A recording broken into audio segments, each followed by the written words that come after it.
அல்லாஹ்வின் அன்பும் அருளும் என்றென்றும் நின்று நிலவட்டுமாக. ஆமீன். கண்ணியத்திற்கும் மிகுந்த மதிப்பிற்கும் உரித்தான அல்லாஹ்வின் மேலான நல்லடியார்களே, கடந்த ஒரு 10 நாட்களுக்கு முன்னால் இரண்டு செய்திகள் திருமணமான பெண்கள் கொஞ்ச நாளிலே அவர்கள் தற்கொலை செய்து கொண்ட அடுத்தடுத்து 2 செய்திகள் வந்தது. தமிழகத்தில் நடந்த நிகழ்வு. அந்த இரண்டிலும் மைய கருவாக இருக்கக்கூடிய விஷயம், பரவலாக பேசப்பட்ட விஷயம்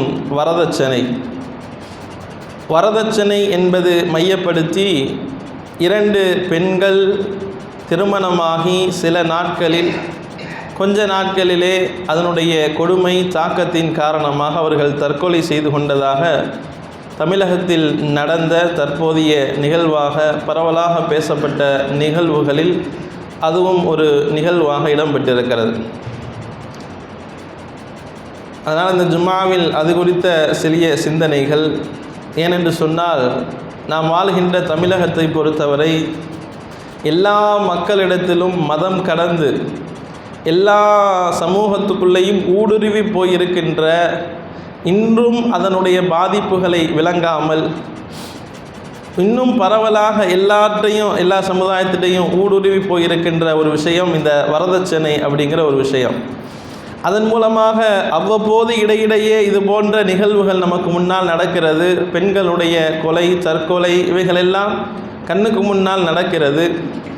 இஸ்லாம் நமக்கு தெளிவான வழிகாட்டுதல்கள் தந்திருந்தும் கூட முஸ்லீம்களுக்கு மத்தியிலும் இது போன்ற நடைமுறைகள் பரவலாக அதிகமாக இன்றைக்கு பரவாயில்லை என்று சொல்லலாம்.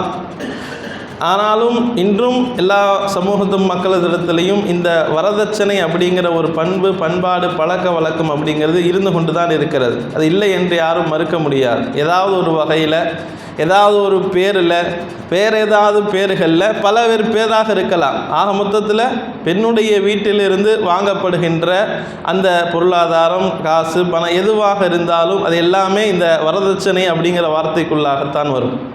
அருமையானவர்களே, இஸ்லாமை பின்பற்றுகின்ற நமக்கு முஸ்லீம் என்று பெயர். முஸ்லீம் என்றால் யார்? பெருமானார் ஸல்லல்லாஹு அலைஹி வஸல்லம் இந்த முஸ்லீம் என்பவருக்கு என்ன விளக்க உரை தந்திருக்கிறார்கள்? அல் முஸ்லிமு மன் சலிமல் முஸ்லிமூன மின் லிசானிஹி வ யதிஹி. ஒரு முஸ்லீம் என்றால் யார்? அவர் தொப்பி போட்டிருப்பார், தொழுகுவார், தாடி வைத்திருப்பார், தஸ்பீஹ் செய்து கொண்டிருப்பார். இதை வைத்து பெருமானார் ஸல்லல்லாஹு அலைஹி வஸல்லம் அவர்கள் ஒரு முஸ்லீமை அடையாளப்படுத்தவில்லை. முஸ்லீம் என்றால் யார்? எதை வைத்து நாயகம் ஸல்லல்லாஹு அலைஹி வஸல்லம் அதற்கு விளக்க உரை சொல்லுகிறார்கள், வரை விளக்கணம் எழுதுகிறார்கள் என்று பார்த்தால், மன் சலிமல் முஸ்லிமூன மின் லிசானிஹி வ யதிஹி. பிறரை யாரையும் அவர் சொல்லாலோ அல்லது அவருடைய செயலினாலோ காயப்படுத்தாமல் இருப்பார். இது எல்லா விஷயத்துக்கும் பொருந்தும். முஸ்லீம் என்றால் வெறுமனே தொழுதுகிட்டு அவர் பண்ணிக்கிட்டு ஜிப்பா போட்டுக்கிட்டு இருக்கிறவர் கிடையாது. முஸ்லீமுக்குண்டான வரை விளக்கணத்தை பெருமானார் ஸல்லல்லாஹு அலைஹி வஸல்லம் இப்படி சொல்லித்தராக இந்த ஹதீஸில், மன் சலிமல் முஸ்லிமூன மின் லிசானிஹி வ யதிஹி. அவனுடைய கரத்தின் மூலமாக, அவனுடைய நாவின் மூலமாக பிற முஸ்லீம்கள் கஷ்டத்திற்குள்ளாகாமல் இருப்பார்கள். பிற முஸ்லீம்கள் யாருக்கும் அவர் தீங்கிழைத்திருக்க மாட்டார். இவர் யாருக்கும் என்ன செய்ய மாட்டார்? அதிருப்தியை ஏற்படுத்தி இருக்க மாட்டார். அப்போ அமைதியை விரும்பக்கூடியவராக இருப்பார், யாருக்கும் தீங்கிழைக்க மாட்டார் என்பதுதான் இந்த ஹதீஸ் நமக்கு சொல்லித் தருகின்ற கருத்து.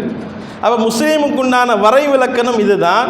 எந்த சொல்லாலும் செயலாலும் பிறருக்கு தீங்கிழைக்காமல் வாழ்வார். அவர்தான் உண்மை முஸ்லீம். நான் முஸ்லீம் என்று அவர் உறக்க சொல்லிக்கொள்ள, பெருமையாக அவர் சொல்லிக்கொள்ளலாம். அப்போ யாரையும் அவர் என்ன செஞ்சிருக்க மாட்டார்?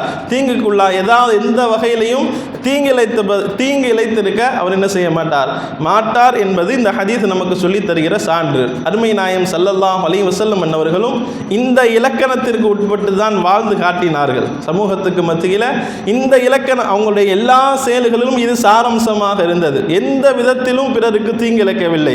சொல்லின் மூலமாக இருக்கலாம், செயலின் மூலமாக இருக்கலாம். ஹஸரத் அனஸ் ரலியல்லாஹு அன்ஹு சொல்றாங்க, நான் பெருமானார் ஸல்லல்லாஹு அலைஹி வஸல்லம் இடத்துல 9-10 ஆண்டு காலம் பணியாற்க நாட்களாக வேலை செஞ்சுக்கிட்டு இருந்தேன், ஒரு நேரத்தில் கூட பெருமானா ஸல்லல்லாஹு அலைஹி வஸல்லம் லிம தஸ்னஉ ஹாதா, ஏன் இதை செஞ்ச, ஏன் இப்படி செஞ்ச, ஏன் அப்படி செஞ்ச என்று ஒரு தடவை கூட என்னை கேட்டதில்லை என்று அனஸ் ரலியல்லாஹு அன்ஹு அறிவிக்கின்ற செய்திகள் ஹதீஸில் நாம் பார்க்க முடிகிறது. என்றால் பெருமானா ஸல்லல்லாஹு அலைஹி வஸல்லம் எந்த விதத்திலும் பிறருக்கு தீங்கிழைத்து விடக்கூடாது. ஒரு சொல்லாக, ஒரு வாயில நாம் சொல்லுகின்ற சொல்லால், நாம் சொல்லுகின்ற வார்த்தையினால், செயலினால் எதிலும் அடுத்தவருக்கு தொந்தரவு தந்துவிடக் கூடாது, பிரச்சனைகள் தந்துவிடக் கூடாது, தீங்கிழைத்து விடக்கூடாது என்கின்ற ஒரு வரை விலக்கணத்தை சொன்னது மட்டுமல்லாமல் பெருமானா ஸல்லல்லாஹு அலைஹி வஸல்லம் என்ன செய்தார்கள், வாழ்ந்தும் காட்டினார்கள். இன்னைக்கு நமக்கு நம்மையே அறியாமல் பல இடங்களிலே நாம் பல விஷயத்தின் மூலமாக பிறர்களுக்கு தீங்கை ஏற்படுத்தி கொண்டிருக்கலாம்,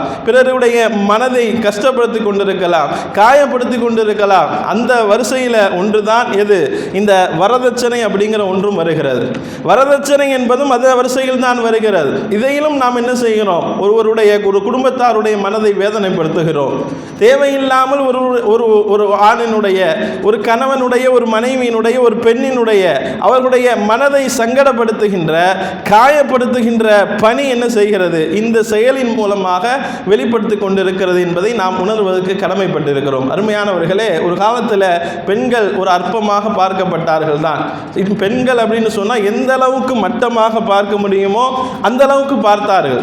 ஸல்லல்லாஹு அலைஹி வஸல்லம் அவங்க வர்ற காலத்துக்கு தான் நமக்கு நிறைய கேள்விப்பட்டிருப்போம். அவங்கெல்லாம் பெண் குழந்தை பிறந்துட்டாவே அல்லாஹ் திருமறையில் அதை பற்றி சொல்கிறான் அல்லவா, வைதா புஷ்ஷிர அஹதுஹும் பில் உன்ஸா வல்ல வஜுஹுஹு முஸ்வத்தன் வஹுவ கலீம். அல்லாஹ் சொல்லுகிறான், பெண் குழந்தை பிறந்துருச்சு அப்படின்னு அவங்கள்ட்ட சொல்லப்பட்டாவே அவங்களுடைய முகங்கள் எல்லாம் வல்ல வஜுஹு, அவனுடைய முகமெல்லாம் அப்படி கடுகடுத்து போயிடுமா, அப்படியே ஒரு மாதிரி ஆயிரும். முஸ்வத்தம், கருத்து போயிடும். வஹுவ கலீம், இன்னும் கோபத்தை அப்படியே கட்டுச்சுக்கிட்டு இருப்பாங்க. அந்த முகத்தில் இந்த விஷயங்கள் எல்லாம் தெரியும், இந்த அடையாளம் தெரியும். எப்போ, ஒரு காலத்தில் பெருமானா ஸல்லல்லாஹு அலைஹி வஸல்லம் நபியாக அனுப்பப்படுவதற்கு முன்னால் ஜாஹிலியத் என்று சொல்லுகின்ற அந்த காலம் இருக்கிறது அல்லவா, அந்த காலத்தில் பெண் பிள்ளைகளை எவ்வளவு மட்டமாக, எவ்வளவு கேவலமாக பார்க்க முடியுமோ அந்த அளவு கேவலமாக பார்த்த ஒரு காலம் அதுதான். அதிலேயும் அல்லாஹ் அந்த ஆயத்திலேயே எல்லாம் என்ன சொல்றது தெரியுமா, வைதா புஷ்ஷிர அஹதுஹும், பெண் பிள்ளை பிறந்தால் அது சுப செய்தி அப்படிங்கிற செய்தியும் இந்த ஆயத்துக்குள்ள ஒளிஞ்சிருக்கிறது. அது ஆரம்பம் என்ன, வைதா புஷ்ஷிர, புஷ்ஷிரனா என்ன, சுப செய்தி உண்டாகும். சுப செய்தி அவங்களுக்கு சொல்லப்பட்டால், ஆண் குழந்தை பிறந்தால் அல்லாஹ் சுப செய்தின்னு சொல்லலை, பெண் குழந்தை பிறந்தால் அவர்களுக்கு சுப செய்தி என்று திருமறையில் அல்லாஹ் கோடிட்டு காட்டுகிறான். இந்த சுப செய்தி அவங்கள்ட்ட கிடைச்சா அவங்க என்ன செஞ்சாங்க, வல்ல வஜுஹு, அவங்க முகங்கள் எல்லாம் கடுகடுப்பாயிரும், முகங்கள் எல்லாம் மாறிடும், முகங்கள் எல்லாம் கருத்து போய்விடும், கடுப்புல இருப்பாங்க, கோபத்தில் இருப்பாங்க அப்படின்னு சொல்லி இந்த ஆயத்தில் அல்லாஹு தாலா அன்றைக்கு இருந்த நிலைகளை இந்த வசனத்தில் அல்லாஹு தாலா சுட்டி காட்டுகிறார். அப்படியே இன்றைக்கு வரைக்கும் இந்த நிலைங்கிறது நிறைய பேர்களிடத்தில் பெண் குழந்தை பிறந்தால் ஒரு சங்கடம் ஏற்படுகின்ற நிலை. நிறைய பேர் சொல்றது கூட வெக்கப்படுறாங்க, பொம்பளை பிள்ளை பிறந்துருச்சுன்னு. அப்படி கிடையாது. குர்ஆனுடைய பார்வையில் நீங்கள் சும செய்தி, சந்தோஷமாக சொல்ல வேண்டிய செய்தி, ரொம்ப மகிழ்ச்சியா. ஏன்னா நிறைய பேர் இன்னைக்கு எனக்கு ஆம்பளை பிள்ளை பிறந்திருக்கு அப்படின்னு சொல்ற வேகம் அவங்க சொல்ற வார்த்தையிலே இருக்காது. காரணம் என்ன தெரியுமா, எல்லாத்துக்குமே அடிப்படையாக இருக்கின்ற காரணம் என்ன, இந்த பொண்ணை பிறந்து வளர்ந்து அந்த பெண்ணை கட்டி கொடுக்கிறது, அவருக்கு எல்லா கவலையும் வந்துடுது. எப்போ வந்துடுது, ஒரு பெண் குழந்தை பிறக்கின்ற பொழுதே ஒருவருக்கு எல்லா கவலையும் வந்துகிறது. எதனால் அந்த கவலை வருது, மார்க்கம் அப்படி சொல்லி தருகிறதா, ஷரியத்தை நமக்கு சொல்றதா, மார்க்கம் நம்ம முஸ்லீமாக பிறந்திருக்கிறோமே நமக்கு அந்த வழிகாட்டுதல் தந்திருக்கிறதா, அது கிடையாது. நாம் வாழ்கிற இடங்களிலே நம்முடைய பழக்க வழக்கங்களே உண்டான விஷயங்கள் என்ன செய்கிறது, அந்த கவலைகள்லாம் கொண்டு வந்தது. அதனால தான் அவர் பிறந்தோடனே கவலைப்படுறார். ஆகா இது அது ஒரு குழந்தை, இன்னும் ரெண்டாவது பெண் பிள்ளை பிறந்துட்டா இன்னும் கொஞ்சம் அவருக்கு கவலை அதிகமாயிருது. அது வெளியில் சொல்றதுக்கு வெக்கப்படுறாங்க. அந்த அளவுக்கு அன்றைக்கு இருந்து இன்றைக்கு வரைக்கும் சூழ்நிலைகள் இதுதான். அப்போ ஐயாமுல் ஜாஹிலியத்தில் அந்த அளவுக்கு பெண் பிள்ளைகளை மட்டமாக கருதி இருந்தார்கள். அருமை நாயகம் ஸல்லல்லாஹு அலைஹி வஸல்லம் வந்தாங்க, என்ன சொன்னார்கள், பெண் பிள்ளைகளுடைய அவங்களுடைய வளர்ப்பதனுடைய, அவர்களை பராமரிப்பதனுடைய, அவர்களை ஒழுக்கமாக நீங்கள் வளர்த்து நல்ல முறையில் வளர்த்து ஆளாக்கி சிறந்த கற்பொழுக்கம் உள்ளவர்களாக ஒரு பெண் பிள்ளையை யார் உருவாக்குகிறாரோ, 2 பெண் பிள்ளைகளை யார் உருவாக்குகிறாரோ, நானும் அவரும் நாளை சுவனத்திலே கஹாத்தைனி 2 விரல்களை போல ஒட்டியவர்களாக நாளை மறுமையிலே நாங்கள் இருப்போம் என்று சொல்லி பெருமானா ஸல்லல்லாஹு அலைஹி வஸல்லம் அவங்களுடைய அந்தஸ்தை உயர்த்தினாங்க. பெண்களுடைய அந்தஸ்தை சமூகத்துக்கு மத்தியில் உயர்த்தி காட்டுறாங்க. அப்போ அன்றைக்கு மட்டமாக பார்க்கப்பட்ட ஒரு சமுதாயம் எந்த அளவுக்குன்னு சொன்னால், அந்த ஐயாமுல் ஜாஹிலியத்திலேருந்து இஸ்லாத்துக்கு ஏற்று வந்த சஹாபாக்கள் சொன்ன தகவல்லாம் ஹதீஸில் பதியப்பட்டிருக்கிறோம். சஅத் இப்னு அபி வக்காஸ் ரலியல்லாஹு அன்ஹு, சஅத் இப்னு கைஸ் ரலியல்லாஹு அன்ஹு அப்படிங்கிற ஒரு சஹாபி. இவங்க ஜாஹிலியத்தில் இருந்தாங்க. அதுக்கு பின்னால் பெருமானார் ஸல்லல்லாஹு அலைஹி வஸல்லமுடைய கரத்தை பிடித்து இஸ்லாத்தை ஏற்றுக்கொண்டார்கள்.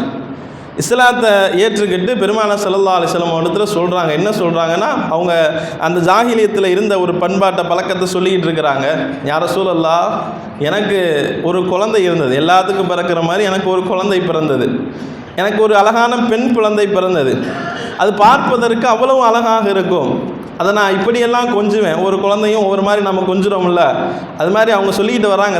சஅத் இப்னு அபி வக்காஸ் ரலியல்லாஹு அன்ஹு, இந்த மாதிரி அந்த குழந்தையை பார்ப்பேன், பகல் நேரத்தில் சூரியனை பார்ப்பேன், சூரியனை விட நீ ரொம்ப அழகாக இருக்க அப்படின்னு சொல்லுவேன். இரவு நேரத்தில் அந்த குழந்தையை பார்ப்பேன், சந்திரனை பார்ப்பேன், சந்திரனை விட நீ ரொம்ப அழகாக இருக்க அப்படின்னு அந்த குழந்தையை பார்த்து சொல்லுவேன். நட்சத்திரங்களை பார்ப்பேன், குழந்தையை பார்ப்பேன், நட்சத்திரத்தை விட இந்த குழந்தை நீ அழகாக இருக்க அப்படின்னு சொல்லி மகிழ்ந்து கொஞ்சி விளையாடி கொண்டிருந்தேன். ஆனால் என்னுடைய சமூகம் என்ன செய்தது? என்னை கேவலமாக பார்த்தது. ஏன்னா அன்றைக்கி பெண் பிள்ளைகள் பிறந்தால் புதைக்கின்ற காலகட்டம். பெண் பிள்ளைகள் பிறந்தால் அவங்க கூட்டத்திலேருந்து ஒதுக்கி வச்சுருவாங்க. மற்ற எல்லா மக்களும் அவரை கேவலமாக பார்ப்பாங்க. அதே நிலைமை எனக்கு ஏற்பட்டது. எல்லா மக்களும் என்னை ஒதுக்குனாங்க. எதற்கும் என்னை சேர்த்துக்கிறது கிடையாது. என்னை கேவலமாக பார்த்தார்கள், கேவலமாக பேசினார்கள், பெண் பிள்ளையை பெற்றெடுத்ததற்காக வேண்டி என்று சொல்லிட்டு அதுக்கு பின்னால் கொஞ்சமாக வளர வளர எனக்கு இவங்களுடைய பேச்சுக்களும் ஏச்சுக்களும் தாங்கவில்லை. என் பிள்ளையை கூப்பிட்டு ஒரு இடத்துக்கு போனேன். எங்கத்தான் போகிறோன்னு பிள்ளை கேட்குது. வாமா அப்படின்னு சொல்லி கூப்பிட்டு போய் குழி தோண்டிக்கின்றேன், மண்ணை தோண்டுறேன். எதுக்கு தான் குழி தோன்றீங்கன்னு கேட்குது. கொஞ்சம் அமைதியாரிமா அப்படின்னு நான் சொல்கிறேன்.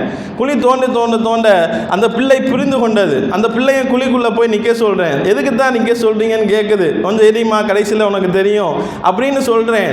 குழியில் நிற்க வச்சு அந்த பிள்ளை புரிந்து கொண்டது. ஏன்தா என்னை சூரியனை விட அழகாக இருக்கேன் என்று கொஞ்சம் நீங்களே, சந்திரனை விட அழகாக இருக்கேன் என்று சொன்னீங்களே, நட்சத்திரத்தை விட அழகாக இருக்கேன்னு சொன்னீங்களே, ஏன்தா அப்படின்னு சொல்லி கேட்டப்ப நான் சொன்னேன், அதெல்லாம் மறந்துடுச்சுமா, அதெல்லாம் எனக்கு மறந்து போச்சுமா அப்படின்னு சொல்லிட்டு அந்த மண்ணை கொஞ்சமாக அந்த பிள்ளைக்கு உள்ள குழியில் நிப்பாட்டி வச்சுட்டு மண்ணை நான் என்ன செய்கிறேன், உள்ளுக்குள்ளே கொஞ்சமாக தள்ளி கொண்டே வருகிறேன். வர வர வர மண் என் தாடியில் ஒட்டிருச்சு. அந்த பிள்ளை சொல்லுது, அத்தா மண் உங்கள் தாடியில் ஒட்டியிருக்க, அதை தட்டி விடுங்க, மண் உங்கள் தாடியில் ஒட்டியிருக்க, அதை தட்டி விடுங்க, சுத்தம் பண்ணிக்கங்க அப்படின்னு சொல்லுது. அப்படியே சொல்ல என்னுடைய மனதை கல்லாக்கி கொண்டு அப்படியே முழுமையாக மூடிவிட்டு நான் அப்படியே வந்துட்டேன்னு சொன்னோன்னே ஸல்லல்லாஹு அலைஹி வஸல்லம் இதை கேட்டு அதிர்ந்து போனார்கள். இந்த செய்தி அல்லாஹ் மன்னிப்பானான்னு கேட்குறாங்க. அவங்க ஸல்லல்லாஹு அலைஹி வஸல்லம் என்ன செய்கிறாங்க, அதிர்ந்து போனார்கள். ஆரம்பத்தினுடைய நிகழ்வு இதுதான். இதே மாதிரி நிறையா சஹாபாக்கள் சொல்லியிருக்காங்க. இஸ்லாத்துக்கு வந்ததற்கு பின்னால் நான் முன்னாடி இப்படி செஞ்சுட்டேன், முன்னாடி இந்த மாதிரி நடந்துருச்சு. இன்னொரு சஹாபின்னு சொல்கிறாங்க, என் பிள்ளைய என் கிணத்துக்குள்ளே தூக்கி போட்டு அத்தான்னு கத்திக்கிட்டு இருக்கு. நான் பாட்டுக்கு திரும்பி என்னுடைய உள்ளத்தை கல்லாக மாற்றிக்கொண்டு என்னுடைய உள்ளத்தை கடுமையாக நானாக மாற்றிக்கொண்டு என்ன செஞ்சுட்டாங்க, நான் பாட்டுக்கு திரும்ப வந்துக்கிட்டே இருந்துட்டேன். அவங்க அந்த பிள்ளை அப்படியே இறந்து போய் விட்டது அப்படின்னு இன்னொரு சஹாபி சொல்கிறாங்க. இதெல்லாம் அன்றைக்கு உள்ள நிகழ்வுகள். அன்றைக்கு என்ன, எதை மையப்படுத்தி அவர்கள் இப்படி செய்தார்கள்? அவங்க அன்றைக்கு பொம்பளை புள்ள பிறந்துருச்சுன்னு சொன்னால் சமூகத்துக்கு மத்தியில் மதிப்பு கிடையாது, சமூகத்துக்கு மத்தியில் மதிப்பு கிடையாது. அதனால் அவர்கள் என்ன செய்தார்கள், பெண் பிள்ளைகளை இழந்தார்கள், கொலை செய்தார்கள். தன்னுடைய மனம் கேட்காவிட்டாலும் கூட, பாசம் அவர்களுக்கு இருந்தாலும் கூட, அன்பு அவர்களுக்கு இருந்தாலும் கூட, எல்லாத்தையும் தூக்கி போட்டு அவங்களை என்ன செஞ்சாங்க, குழிக்குள்ளாக போட்டு அவர்களை புதைத்த சமூகம் ஐயாமுல் ஜாஹிலியத்தினுடைய சமூகம். இது அன்றைக்கு நிலை. அதை தொடர்ந்து இன்றைக்கு நாம் பெண்களை பார்க்கின்ற பொழுது கசப்பாக பார்ப்பதற்கு மைய பொருளாக இருப்பது எது என்பதற்காக சொல்ல வருகிறேன். இன்றைக்கு பெண்கள் அப்படின்னு சொன்னால் நமக்கு அலர்ஜி ஆகிறது அந்த வரதட்சணை தான். அந்த கட்டி கொடுக்குற நேரத்தில் அவங்களுக்கு செய்யப்படுகின்ற, அவங்களுக்காக வேண்டி நகை போடுறது, அது போடுறது, வீடு வாங்கி கொடுக்கறது. இன்னைக்கு இந்த வரதட்சணை அப்படிங்கிறது ஒவ்வொரு ஊர்கள்லையும் வேறு மாதிரி இருக்கும். ஒவ்வொரு ஊருக்கும் போனால் ஊருக்கு மாறுபடும். இந்த ஊரில் இப்படி பழக்கம், அந்த ஊரில் அப்படி பழக்கம். இது எதற்குமே இஸ்லாம் எதுவுமே அனுமதி கொடுக்க எதுவுமே கிடையாது. பெண்கள் அப்படின்னு சொன்னால் அவங்களுடைய புறத்துலேருந்து எந்த செலவும் கிடையாது திருமணத்தில், நல்லா புரிஞ்சுக்கணும். ஆனால் குர்ஆனில் இஸ்லாத்தில் நமக்கு சொல்லித்தரப்பட்டிருக்க விஷயம் என்ன தெரியுமா, பெண்களும் தெரிஞ்சு கொள்ள வேண்டும். பெண்கள் மகரை கேட்டு பெறுவதற்கு அவர்களுக்கு உரிமை இருக்கிறது. மகர் கொடுக்குறோம்ல ஆண்கள், அதை கேட்டு பெறுவதற்கு எனக்கு இவ்வளோ தான் வேணும் அப்படின்னு சொல்வதற்கும் உரிமை இருக்கிறது. எனக்கு இவ்வளோ கொடுத்தா நீங்கள் என்னை கல்யாணம் பண்ணிக்கலாம், அதுக்காக வேண்டி வரம்பு மீறியும் செல்லக்கூடாது. அதுக்கும் மார்க்கத்தில் நடுநிலையான ஒரு அளவு இருக்கிறது. அப்போ ஒரு பெண் எனக்கு ஒரு மாப்பிள்ளையால் கொடுக்க முடியாத 1 கோடி வேணும், 2 கோடி வேணும், அப்போ தான் என்னை திருமணம் முடிக்க முடியும் அப்படின்னு அவள் சொல்லலாம். ஆனால் இந்த வரம்பு நிலை இருக்கிறதா, இதுவும் கண்டிக்கப்பட்டிருக்கு. உமர் ரலியல்லாஹு அன்ஹு காலத்தில் அவங்க கண்டிச்சிருக்காங்க. அது மாதிரி மகரை வந்து ரொம்ப வரம்பு மீறி கேட்குறாங்க, மகர் அவங்களுக்கு கேட்குற உரிமை இருக்கிறது. ஆனால் அதே சமயத்தில் அது வரம்பு மீறியும் போயிடக்கூடாது, ஒரு அளவுக்கு மேலே போயிடக்கூடாது அப்படிங்கிற ஒரு லிமிட்டடையும் நடுநிலையை என்ன செய்கிறது, மார்க்கம் விரும்புகிறது. ஆனால் பெண்களுக்கு அந்த உரிமை இருக்கிறது. பெண்களுக்கு மகரை கேட்டு பெறுகின்ற அந்த உரிமையை இஸ்லாம் என்ன செய்கிறது, பெண்களுடைய கையில் கொடுத்திருக்கிறது, பெண்களிடத்தில் கொடுத்திருக்கிறது. அதனால தான் பெண்கள் புறத்துலன்னு பார்த்தா எந்த செலவும் கிடையாது. ஒரு திருமணம்னா இன்னைக்கு பார்த்தோம்னா அதை மையப்படுத்தி தான் நிறைய செலவினங்கள். அதுக்காக வேண்டி தான் அவர் என்ன செய்கிறாரு, காலம் முழுக்க சம்பாதிக்கிறார். அத்தா வெளிநாட்டில் போய் அங்கே போய் சொந்த வீட்டை விற்று எவ்வளவு அதற்கு பின்னால் நடக்கின்ற பிரச்சனைகள் தெரியுமா. பெண் பிள்ளைகளை பெற்றெடுத்து விட்டு அதற்கு பின்னால் அவர் வெளிநாட்டில் போய் படுற கஷ்டங்கள், சொந்த வீடை விற்கிற சூழ்நிலைகள் பல இடங்களில் வட்டி பாவம் என்று தெரிந்தும் கொண்டு அங்கே போய் என்ன செய்கிறாங்க, வேறு வழி இல்லை, நான் போய் தான் ஆகணும் அப்படிங்கிற ஒரு நிலைக்கு தள்ளப்பட்டு அவர்கள் போகிறார்கள். இந்த நிலைக்கெல்லாம் யாரு காரணம்? இது வந்து சமூகத்தில் எல்லாத்துக்கும் பொறுப்பு இருக்கிறது, பேசுகிற எனக்கும் பொறுப்பு இருக்கிறது. இப்போ ஒரு இடத்துல இது மாதிரி பாதிப்பு நடக்கிறதுன்னு சொன்னால் அங்கே இருக்கிற எல்லாத்துக்கும் அந்த பாதிப்பில் பங்கு இருக்கிறது, அதில் எல்லாத்துக்கும் பங்கு இருக்கு. காரணம் என்ன? இதுக்கும் இஸ்லாத்துக்கும் எந்த சம்மந்தமும் கிடையாது. இஸ்லாம் அப்படிங்கிற இந்த வரதட்சணை அப்படிங்கிறது இங்கே நம்ம நாட்டுகளில் உண்டான ஒரு பழக்கம் தான். அதுவும் தமிழகத்திலையும் கேரளாவிலையும் தான் புள்ளி விவரங்கள் என்ன செய்கிறது, அதிகமாக இது பயன்பாட்டில் இருக்கிறது. இது தமிழ்நாட்டினுடைய அந்த நாட்டினுடைய சட்டங்களும் தனியாக இருக்கிறது, இதுக்கு தண்டனை அது இதுன்னு இருக்கிறது, எல்லா சட்டங்களும் இருக்குது. ஆனால் எல்லா பக்கமும் என்ன செய்கிறது, நடந்துக்கிட்டு தான் இருக்கிறது. ஆனால் இஸ்லாம் இதை ஒருபோதுமே நமக்கு என்ன செய்யலை, அனுமதி கொடுக்கல. ஏன்னா இப்படி ஒன்றே கிடையாது, இப்படி ஒரு கான்செப்டே இஸ்லாத்தினுடைய வரலாற்றில் எங்கேயுமே கிடையாது. அதனால தான் அரபு நாடுகளில் வந்து ஆண்கள் நிறையா பேர் கல்யாணம் முடிக்காமல் ரொம்ப தேங்கி போயிருப்பாங்க. இங்கே வந்து பெண்களுக்கு வந்து நகை போட்டு கட்ட முடியல, அதனால் சொல்லி கொமர் காரியம் அப்படின்னு சொல்லி இன்றைக்கு பள்ளிகள் வர நிறைய இடங்களில் போய் நிற்கின்ற சூழ்நிலை ஏற்படுகிறது அல்லவா, சூழ்நிலைக்கு தள்ளப்பட்டு இருக்கிறோம் அல்லவா. ஆனால் அரபு நாடுகளில் ஆண்கள் போகிறாங்க, ஏன்னா மகர் அவங்க டைட் வைக்கிறாங்க. பெண்களுடைய புறத்துலேருந்து எனக்கு இவ்வளோ மகர் வேணும், இவ்வளோ மகர் கொடுத்தாதான் நாங்கள் திருமணம் முடிப்போம் அப்படின்னு மகரில் அவங்க என்ன செய்கிறாங்க, அவங்களுடைய உரிமையில் அவர்கள் வந்து என்ன செய்கிறாங்க, கெடுபடியாக இருக்கிறாங்க, இவ்வளோ கொடுக்கணும் அவ்வளோ கொடுக்கணும் அப்படின்னு. அப்போ இஸ்லாம் வந்து மகரைத்தான் சொல்லுகிறதே தவிர பெண்களுடைய புறத்திலிருந்து எந்த விதமான செலவினங்களும் இல்லை என்பதை தெளிவுபடுத்துகிறது. அருமையானவர்களே, மகரை பற்றி அல்லாஹ் திருமறை குர்ஆனில் சொல்லுகிறான் அல்லவா, வாத்து நிசா ஸதுகாத்திஹின்ன நிஹலா, நீங்கள் உங்களுடைய மனைவிமார்களுக்கு சந்தோஷமான முறையில் மனமகிழ்வோடு, சும்மா வேண்டா வெறுப்பாக கொடுத்துட்டு கல்யாணம் பண்ணிட்டு வா நல்லா சொல்லலை. வாத்து நிசா ஸதுகாத்திஹின்ன நிஹலா, நிஹலானா கண்ணியமான முறையில் ஒரு மனமகிழ்வோடு சந்தோஷமாக போய் ஒரு பெண்ணை என்ன செய்யும், மகரை கொடுத்து திருமணம் முடித்து விட்டு வா, மகரை கொடுத்து நீங்கள் திருமணம் முடித்து விட்டு வா. அந்த மகரை வாங்குவதற்கு உண்டான இதுவும் ஒரு கணவனுக்கு கிடையாது. அந்த ஆயத்தினுடைய அடுத்த வரியில் அல்லாஹ் தஆலா சொல்வான் அல்லவா, ஃபைன் துபின லக்கும், அவங்க அந்த பெண்ணாக பார்த்து ஏதாவது கொஞ்சம் கொடுத்தா நீங்கள் பயன்படுத்திக்கலாம்.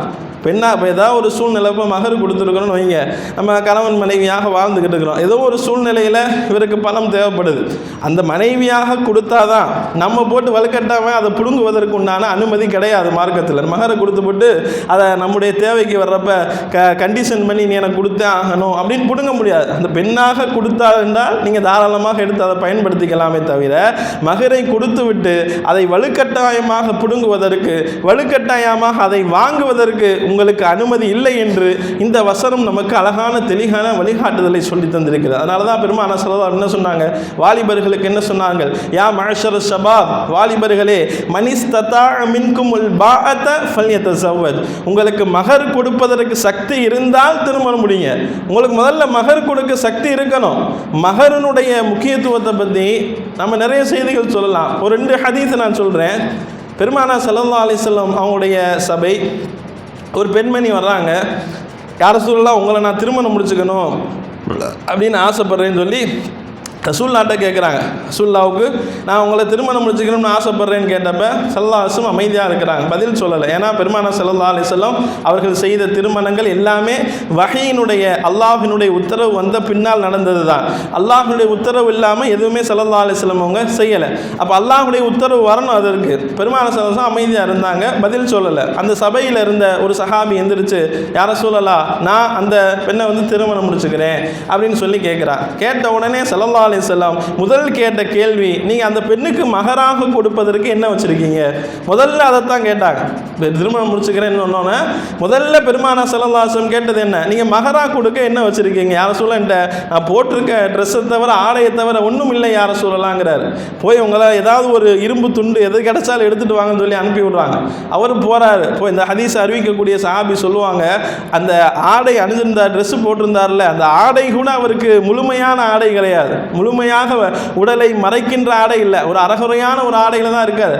ஏதாவது இருக்கிறத எடுத்துகிட்டு வாங்கன்னு ஸல்லல்லாஹு அலைஹி வஸல்லம் சொல்கிறாங்க. அவர் போயிட்டு சும்மா வந்துட்டார். எதுவுமே கிடைக்கல யார சூழல்லா அப்படின்னு சொல்லி விடுகிறார். அப்படியா? அப்படின்னா நீங்கள் குர்ஆனை அவருக்கு கற்றுக் கொடுப்பதின் மூலம் அதை மகராக வைத்து நீங்கள் என்ன செய்யுங்க, அந்த பெண்ணை திருமணம் முடிச்சுக்கங்கன்னு சொல்லி ஸல்லல்லாஹு அலைஹி வஸல்லம் என்ன செய்கிறாங்க, திருமணம் முடித்து தருகிறார்கள். இது ஒரு ஹதீஸ். இன்னொரு செய்தியை பாருங்கள். மக்காவிலேருந்து மதீனாவிற்கு போனோன்னே ஸல்லல்லாஹு அலைஹி வஸல்லம் ரெண்டு மனிதர்களை சகோதரர்களாக பிரித்து விட்டாங்க. முஹாஜிர்கள் மக்காவிலேருந்து போனவங்களை மதீனாவாசிகளோட சகோதரர்களாக ஆக்குனாங்க. நீங்கள் இவரோட அண்ணன் தம்பியா, நீங்கள் ஒன்றா இருந்துக்கங்க, நீங்கள் 2 பேரும் அண்ணன் தம்பியா வாழுங்க அப்படின்னு சொல்லி என்ன செய்கிறாங்கன்னா சேர்த்து விடுறாங்க. அப்படி சேர்த்து விடுறப்ப அப்துர் ரஹ்மான் இப்னு அவுஃப் ரலியல்லாஹு அன்ஹு அவர்களையும் சாத் ரலியல்லாஹு அன்ஹு அவங்களையும் 2 பேரையும் சகோதரர்களாக ஆக்கி விடுறாங்க ஸல்லல்லாஹு அலைஹி வஸல்லம். 2 பேரும் சாத் ரலியல்லாஹு அன்ஹு சொல்கிறாங்க அப்துர் ரஹ்மான் இப்னு அவுஃப்கிட்ட, இது மாதிரி என்கிட்ட நிறைய சொத்து இருக்குது, அந்த சொத்துல பாதியை உங்களுக்கு தந்துடுறேன். என்கிட்ட வீடு இருக்குது, அந்த வீட்டில் பாதியில் நீங்கள் தங்கிக்கங்க, பாதியில் நான் தங்கிக்கிறேன். இப்படி வரிசையாக சொல்லிக்கிட்டே வரார். அப்துர் ரஹ்மான் இப்னு அவுஃப் ரலியல்லாஹு அன்ஹு சொல்லிட்டாங்க, இல்லை அதெல்லாம் வேணாம், எனக்கு கடத்தெரு எங்கே இருக்குன்னு காட்டுங்க, நான் போய் சம்பாதிச்சு நான் என்ன செய்கிறேன், நானாக சம்பாதிச்சுக்கிறேன் அப்படின்னு சொல்லி செஞ்சு கடத்தெருவுக்கு போய் அவங்க வியாபாரம் செஞ்சு வாழ்ந்துக்கிட்டு இருக்கிறாங்க. கொஞ்ச நாள் அப்படியே போன பின்னால் அப்துர் ரஹ்மான் இப்னு அவுஃப் ரலியல்லாஹு அன்ஹு முன்னாள் பகல் நேரத்தில் ரசூலுல்லாஹ்வை கிராஸ் பண்ணி வராங்க. அப்துர் ரஹ்மான் இப்னு அவுஃப் ரலியல்லாஹு அன்ஹுடைய சட்டையில் அத்தர், அந்த மஞ்சள் கலரில் அந்த அத்தர் அடித்தோம்னா, செண்டு அடித்தோம்னா அந்த கரை இருக்கும், அந்த கரை இருக்கிறது. அதை பார்த்து ஸல்லல்லாஹு அலைஹி வஸல்லம் கேட்குறாங்க, உங்களுக்கு கல்யாணம் ஆயிடுச்சான்னு கேட்குறாங்க, உங்களுக்கு திருமணம் ஆகி விட்டதா அப்படின்னு சொல்லி கேட்குறாங்க. ஆமாம் யார சொல்லலாம் ஆயிடுச்சு அப்படின்னு கேட்டோன்னே திரும்ப ஸல்லல்லாஹு அலைஹி வஸல்லம் என்ன கேட்குறாங்க, எவ்வளோ மகர் கொடுத்தீங்க, என்ன கேட்குறாங்க, எவ்வளவு மகர் கொடுத்தீங்க அப்படின்னு சொல்லி கேட்குறாங்க. யார சொல்ல, ஒரு பேரிச்சம்பழத்தினுடைய அந்த கொட்டையினுடைய அளவு தங்கத்தை நான் என்ன செஞ்சேன், மகராக நான் கொடுத்து திருமணம் முடித்துக்கிட்டேன் யார சொல்லலாம். அப்படியா? அப்படின்னா உங்களுடைய புறத்துலேருந்து ஒரு விருந்துக்கு ஏற்பாடு செஞ்சு விருந்து போடுங்க அப்படின்னு சொல்லி ஸல்லல்லாஹு அலைஹி வஸல்லம் சொல்லிட்டு போயிட்டாங்க. இந்த 2 ஹதீஸ்லையும் பாருங்களேன், இந்த 2 ஹதீஸும் நமக்கு உணர்த்துகின்ற செய்தி மகரினுடைய முக்கியத்துவம். ஒரு திருமணம் அப்படின்னு சொன்னால் அதில் முக்கியம் அப்படியாக இருக்கிறது மகர் தான்.